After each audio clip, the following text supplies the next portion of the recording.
은혜 받으실 하나님 말씀은 고린도전서 15장 35절로 49절입니다. 한번 따라합니다. 나의 소망은 부활에 있다. 한 번 더. 나의 소망은 부활에 있다. 그리스도인의 소망은 이 땅이 아닙니다. 우리의 소망은 부활입니다. 그것도 첫째 부활입니다. 거룩한 신부가 되어 부활하는 겁니다. 예수께서 단 한 번도 지상 천국에 대해서 얘기한 적이 없어요. 단 한 번도. 이 땅에 머리 둘 곳조차 하나도 없다고 그랬어요. 주님도 하늘나라에 아버지 집에 우리를 처소를 예비하러 간다고 그랬습니다. 2000년 전에 비로소 우리의 처소를 예비하러 가신다는 겁니다. 그래서 우리 처소를 지금 만들고 계세요. 그리스도인에게 있어서 부활은 참으로 큰 소망이며 큰 기쁨이며 큰 영광입니다. 부활이 없다면 이 땅에서 어떤 삶, 이렇게 살면 안 돼요. 부활이 없다면 여러분들 막 살아야지. 육체가 원하는 대로 살아야지. 부활이 있기 때문에 참고, 부활이 있기 때문에 견디고, 부활이 있기 때문에 영적 생활을 하는 거예요. 부활이 없다면 믿음도 소망도 그 모든 것도 필요 없습니다. 기독교가 다 다른 종교와 다른 게 뭐냐면 이 부활 때문입니다. 만약에 부활이 없다면 기독교도 다른 종교와 동일하게 됩니다. 예수 그리스도의 공생의 중 절정이, 최고의 절정이 부활입니다. 예수께서 십자가에 달려 죽은 것도 어마어마한 사실입니다. 하나님이 죽어? 이거 말도 안 되는 소리예요. 어마어마한 사건입니다. 그런데 그거 부활하셨다? 이거는 상상을 못한 일들, 역대로 한 번도 없었던 일들입니다. 기독교에 가진 독특한, 예수를 믿는, 예수 이름을 섬기는 자들이 독특하게 신앙생활의 가장 큰 취미요, 신앙생활의 가장 큰 능력이요, 신앙생활의 가장 큰 소망이 바로 부활입니다. 부활은 진리입니다. 죽은 자가 산다? 세상에는 불가능하게 여기나 부활은 진리입니다. 율법에서 전혀 발견할 수도 없고 율법에서 전혀 그 내용을 기록한 적이 없어요. 예표로서 들림받은 자가 있어요. 들림받은 자가. 그저 호련히 엘리야가 갈멜서에서 불을 내리고 이적과 표적을 행한 다음에 그 대권을 엘리사에게 넘겨주려 할 때, 여러분 잘 보셔야 됩니다. 어디로 간다, 갈멜 어디로 간다, 베델로 간다, 가고 사마리아로 간다, 어디로 간다, 끝까지 따라다닙니다. 그가 호련히 변하는 순간에 옷이 툭 떨어져 버리는 거예요.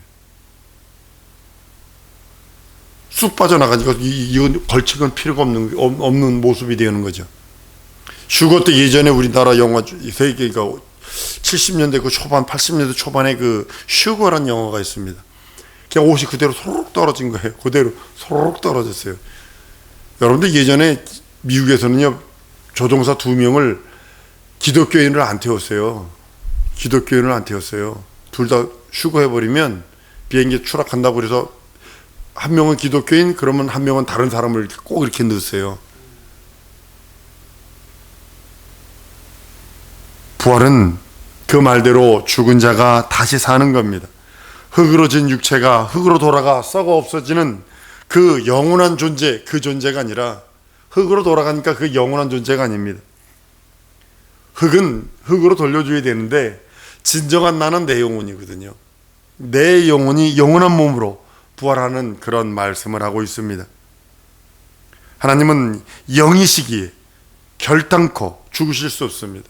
그런데 예수께서 영이신 그분이 말씀 육신이 되어 오셔서 십자가에 죽은 사건도 어마어마한 사건입니다. 죽음을 경험하러 오신 예수, 매맞으심을 경험하러 오신 예수, 가난을 경험하러 오신 예수, 이것이 가난함도 우리를 위하여, 매맞음도 우리를 위하여 대신 경험하시고 우리 영혼의 죽음을 대신 지시고, 성경은 이렇게 말합니다. 믿고 죽은 자들이 살아날 것이요, 지난 주일날 설교한 겁니다. 사서 믿는 자는 영원히 산다, 이렇게 말씀합니다. 이건 뭐냐면 믿고 죽은 자는 구약 시대 성도들을 뜻하고 있는 겁니다. 많은 사람들이 믿고 죽은 자, 그러니까 지금 예수님 믿고 죽은 자 이렇게 뜻하는 건데 그거 아니고, 예수님 이후에는요 뭐냐면 믿고 죽은 자들, 구약 시대 성도들, 그들은 죽었지만 믿음은 살아 있거든요. 그들이 구약 시대 성도들이 양을 드리고 염소를 드리고 송아지를 드려 제사를 드렸지만 그들의 믿음이 살았어요. 그러니까 그들의 믿음이 살아서 예수께서 피 흘리시고 죽고 부활하심으로 인해 그들이 믿음이 살아나서 그들이 영이 살아나게 되는 겁니다. 그리고 살아있는 우리들, 지금 예수님 이후의 우리 인생들은 예수 믿는 순간에 영원히 산다는 거예요. 지금 그래서 이 말씀이, 오늘 말씀 잘 들으셔야 합니다. 우리가 이 땅에 육체에 있는 동안의 기회거든요. 한 100년 사는 기회 동안에 내가 어떻게 살 것인가, 내 그날에서 멸류관이 어떤 멸류관을 받을 것인가, 그날에서 문 밖에 쫓겨나는 신앙을 가질 것인가, 아니면 그 성에 들어가는 믿음을 가질 것인가, 혼인잔치에 들어간 자가 될 것인가, 혼인잔치에 들어가는데 거룩한 신부로 들어가는 자가 될 것이냐, 이걸 선택하라는 거예요. 육체에 있는 동안에 가능한 거예요. 육체 떠나면 그만입니다. 천사는 영입니다. 죽을 수 없어요. 시집도 가지 않고 장가도 가지 않습니다. 배고플 필요도 없고, 그들은 교통사고 날 필요도 없고, 아침에 일찍 일어나고 눈 이렇게 비비고 일어나가지고 졸면서 학교 갈 필요도 없고, 그들은 그렇게 삽니다. 그들은 부활하지 않고 맞바로 영생하는 겁니다. 그건 부활이 없어요. 천사는 여러분과 나만 있는 거예요. 인생들에게만 있는 거예요. 인생들은 심판의 부활로 나오든지 영생의 부활로 나오든지 둘 중에 하나일 겁니다. 부활이 있기에 예수 그리스도가 죽은 자 가운데서 살아나셔서 우리에게 그의 접붙임 받는 순간에 우린 첫 아담의 생명을 죽어버렸어요. 한번 따라합니다. 첫 아담의 생명은 죽어버렸다. 나는 둘째 아담의 생명으로 영생한다. 다른 말로 예수 생명으로 영생하는 거예요. 여러분과 내 심령 속에 있는 첫 아담의 생명은 죽어버렸어요. 그걸 살려주신 것이 아니라 예수의 생명, 하나님의 생명, 다른 말로 조물주의 생명으로 영생하는 거예요. 조물주의 생명이 없는, 첫 아담의 생명을 가진 자는 영벌로 들어가는 거고, 예수는 스스로 살아나는 것도 아닙니다. 부활이라는 법에 의해서 살아나는 거예요. 하나님의 그것이 계명에 의해서 살았다고 표현하는 거고, 부활이라고 하는 진리에 의해서 살아난 거예요. 부활은 썩을 몸이, 욕된 육신이 영광스럽고 신령한 몸으로 변하는 겁니다. 현재 몸은요, 흙에서 나왔으니까 흙으로 돌려줘야 됩니다. 사람이 죽는 것은 정한 것이라 그랬으니 흙으로 돌아간다고 아예 창세기에 선언해버렸기 때문에 흙으로 돌아가야 합니다. 근데 우리 영혼이 장래의 부활의 그 생명, 영생의 몸, 그걸 입고 가는 것입니다. 우리 육체는 의복과 같습니다. 영혼을 담은 그릇일 뿐입니다.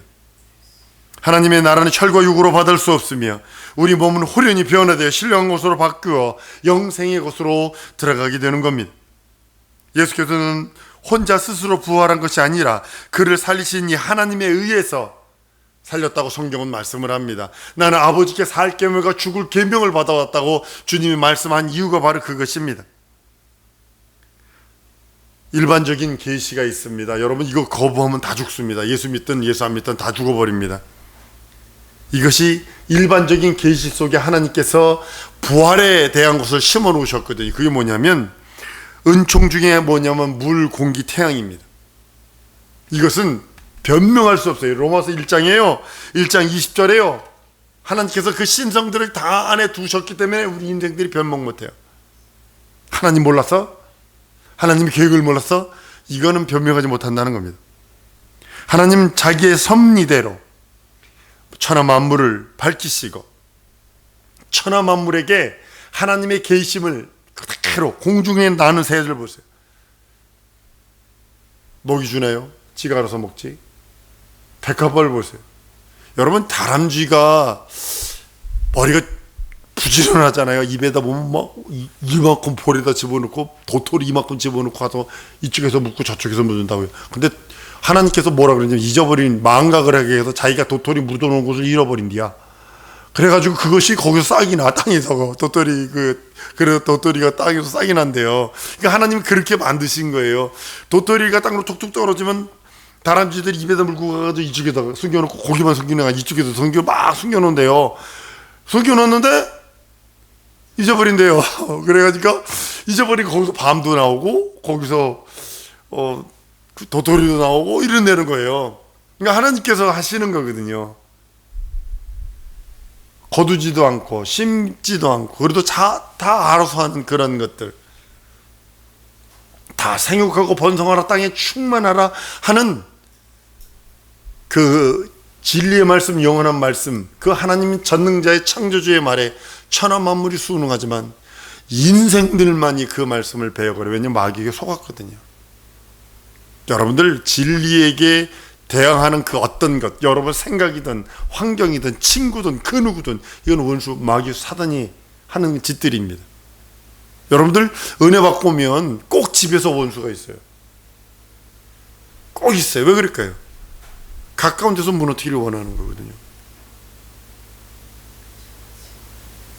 사랑하는 성도 여러분, 부활에 대해서 하면 두 가지 질문이 있습니다. 첫 번째는 뭐냐면 죽은 자들이 어떻게 살아나지? 이 질문이고, 두 번째로는 어떤 몸으로 변화되지? 이런 것들입니다.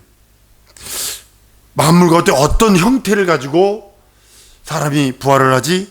이 두 가지 그 의문이 끝없이 예수 믿든 안 믿든 그런 것들이 있는 것을 보게 됩니다. 첫 번째는 뭐냐면 죽은 자들이 어떻게 살아나는가에 대한 겁니다.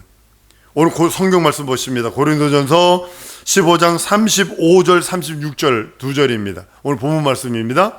자, 시작. 누가 묻기를 죽은 자들이 어떻게 다시 살며 어떠한 몸으로 오느냐 하리니, 어리석은 자여 너의 뿌린 씨가 죽지 않으면 살아나지 못하겠고. 그러죠? 농부가 씨를 뿌릴 때요 아까워하지 않아요. 우리 한국은 감자 씨 뿌리면 이렇게 눈을 가지고 이렇게 쪼개잖아요. 그래서 요만하게 자르잖아요. 그러니까 미국은요 그냥 주먹만한 걸 그냥 갖다 뿌려요. 그러니까 많이 열려요. 요만큼 잘라서 뿌린 것보다 주먹만한 걸 통째로 넣는 게 많이 열려요. 그러니까 그리고 우리 미국은 이 눈을 자를 수 있는 일손이 없어요. 그러니까 우리는 감자는 아버지 아들 뭐 그래서 몇 명이 서너 명이 이렇게 하면 되잖아요. 그게 아니거든요. 거기는 미국 감자 캐는 거 보면 트랙터로 감자를 캐는데 보통 한 일주일씩 해요. 씨 뿌리는 대로 트랙터 한 두어 대가 일주일씩 씨를 뿌려요. 그러니까는 네 밭이 어디니? 그러면 네 밭이 얼마나 크냐? 그러면 저기 보이니? 그럼 지평선 끝에 나무가 하나 서 있어. 거기서부터 시작해가지고 저쪽 봐봐. 저기 보이니? 보이지도 않아요. 그러니까 얼마나 걸리니? 이렇게 돌면 그러면 걸어서 2-3일 걸려 뭐 이런 식이거든요. 그러니까 우리나라 감자 심는 거 게임이 안 돼요. 우리나라 포도밭 가봤자 얼마나 돼요? 여기서 요만큼 가면 끝나잖아요. 고속도로 타고 한 2시간을 가도 옆에가 계속 포도밭이요. 오렌지밭? 그러면 한 두세 시간이 계속 오렌지밭이요. 한 번 갔다가 무슨 밭을 봤냐면 옥수수 심은 데 가도 끝이 없더만요. 우리나라는 게임이 안 되는 겨. 지금 이제 무슨 얘기 하려고 그랬냐면 농부는요 그 씨를요 절대로 아까워하지 않아요. 그 심는 거를요 아쉬워하지도 않아요. 설렘과 반대로 기대를 가지고 뿌린다고요. 야, 이거 뿌리면 가을에 풍성하게 걷어 이러고 뿌린다고요.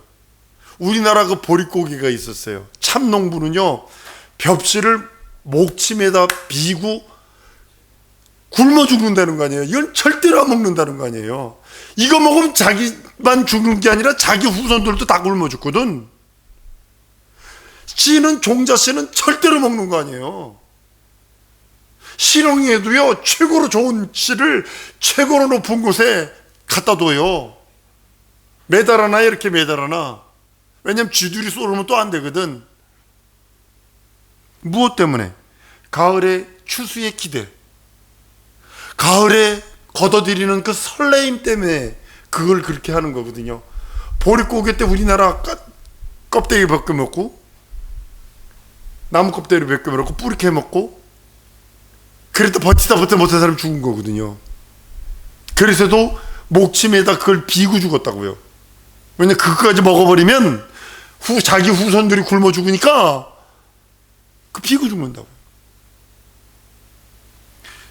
씨가 땅에 죽어 열매가 맺고 그것을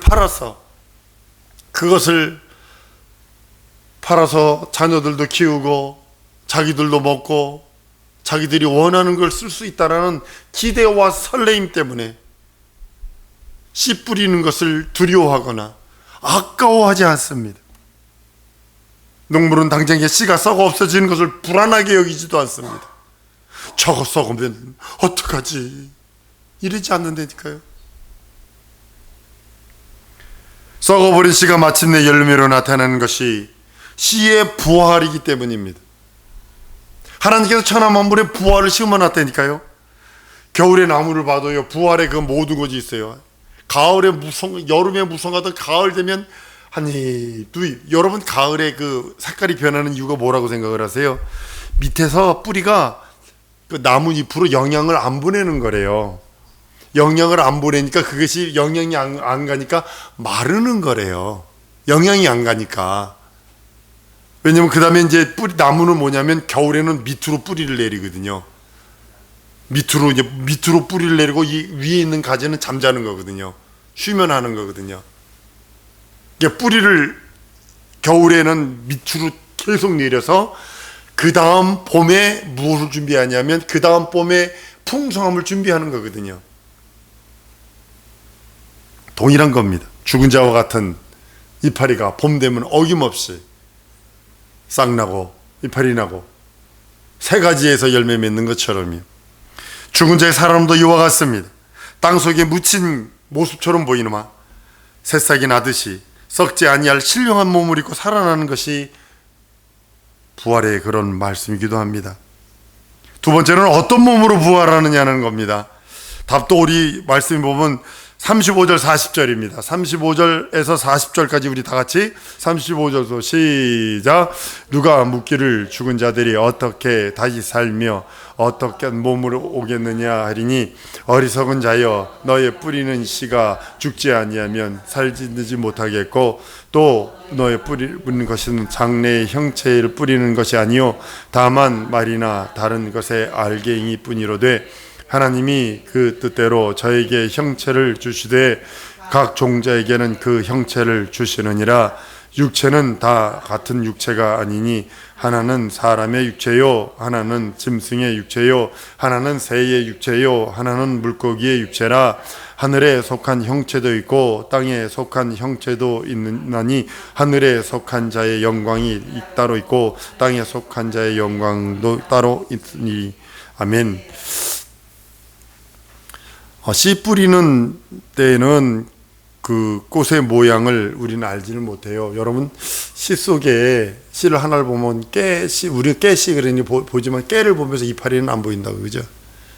이 깨의 꽃은 안 보인다요. 깨씨만 보이는 거죠. 그죠? 근데 그 안에 깨의 세계가 다 들어있다니까요. 깨의 이파리, 꽃, 뿌리, 그 다음에 그 깨가 다음 세대에 넘겨줄 씨까지 다 들어있다니까. 그 깨 알맹이 하나에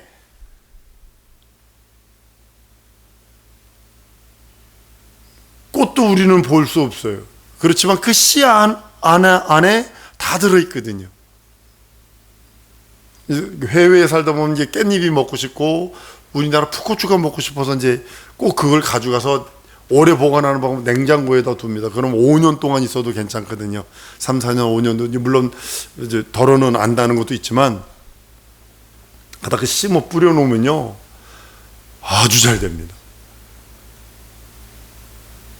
그 안에 깨씨 속에 고추씨 그 속에 뭐가 들었냐면 고추의 세계가 다 들어있어요. 이파리도 들어있고 열매도 들어있고 꽃도 들어있고 뿌리도 들어있고 줄기도 들어있고 그 안에 그 다음 세대에 전해줄 씨앗까지 다 들어있더라고요.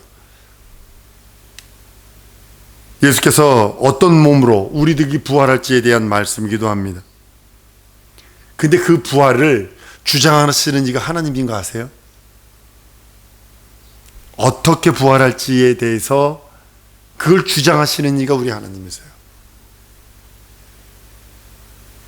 내가 어떤 몸으로 부활할지 그건 하나님께 달려있고, 다만 이 땅에서 내가 처한 환경을 예수 믿는 믿음으로, 예수 이름으로 어떻게 극복하며 이기며 전쟁하며 살아서 승리의 생활, 영적 생활을 했는지 안 했는지에 따라 성 밖에 쫓겨나는 자가 있을 것이고, 성 안에 들어가는 자가 있을 것이고, 거룩한 신부의 잔치자리 들어가는 자가 있을 것이고, 거룩한 신부로 들어가는 자가 있을 것입니다. 물론 예수 믿지 않고 예수 이름 부르지도 않고 불신앙한 자는 물론 지옥 다 가겠죠. 내가 처한 환경 속에서 내 육체가 얼만큼 그리스도 예수 그 이름을 부르며 그 이름에 합당한 영광을 돌리며 살아갔는지, 그거에 대해 하나님께서는 보상하십니다. 여러분들은 하늘에 속한 자입니다. 이 땅에 속한 자가 아닙니다. 물고기 형상 아닙니다. 동물의 형상 아닙니다. 새의 형상 아닙니다. 땅에 속한 형체가 아니라 하늘에 속한 자로, 하나님의 선택 안에 있는 자들로 우리는 살아가는 겁니다. 그래서 난 여러분들에게 도전합니다. 예수만 바라보지 않은 거예요. 여러분 속에, 여러분과 내 속에 또 다른 하나님, 또 다른 우상, 믿는 구석이 있다면 빨리 버려버리세요. 이스라엘 민족이 출애굽해서 하나님의 이적과 표적으로 출애굽을 했어도, 홍해가 갈라져서 출애굽을 해서 광야에서 하나님을 섬긴다고 예배했습니다. 하나님을 섬긴다고 제사 드렸어요. 그러나 사도행전 7장에 가보면 하나님 섬기지 않고 신 네 편의 별을 섬겼고 다른 우상을 섬겼다고 얘기를 해요. 다른 하나님 섬겼대요. 이것이 우리에게 신앙의 거울입니다. 교회 다닌다 하면서도 내가 다른 믿는 구석 두면 안 돼요. 다른 믿는 구석 두면 안 돼요. 예수 외에 다른 믿는 구석.